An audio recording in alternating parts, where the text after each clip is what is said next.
உலகம் சுற்றும் வாலிபன் திரைப்படம் 1973ஆம் ஆண்டு மே மாதம் வெளியாகியது. இன்று 2024 மே மாதம் 11ஆம் தேதி நள்ளிரவை கடந்து கொண்டிருக்கிற வேளையில் உலகம் சுற்றும் வாலிபன் திரைப்படம் 51வது ஆண்டில் காலடி எடுத்து வைக்கிறது. அந்த படத்தின் அதிர்வலைகளை பார்ப்போம்.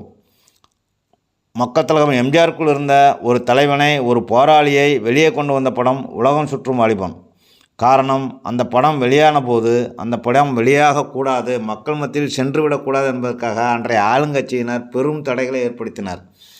அந்த படத்தில் மக்கள் திலகம் எம்ஜிஆரும் வில்லன் நடிகர் நம்பியாரும் மோதிக்கொள்ளும் ஒரு காட்சி வரும். அதில் என் பலம் என்னான்னு உனக்கு தெரிஞ்சிருக்கும் என்று தொடைதட்டி சவால் விடுவார் நம்பியார். பதிலுக்கு எம்ஜிஆர், உன் பலத்தை நான் பார்த்துட்டேன், என் பலத்தை நீ பார்க்க வேண்டாம், ஒரே ஒரு சான்ஸ் கொடு என்பார். அதேபோல் ஒரே ஒரு சான்ஸாக இடைத்தேர்தல் வந்தது.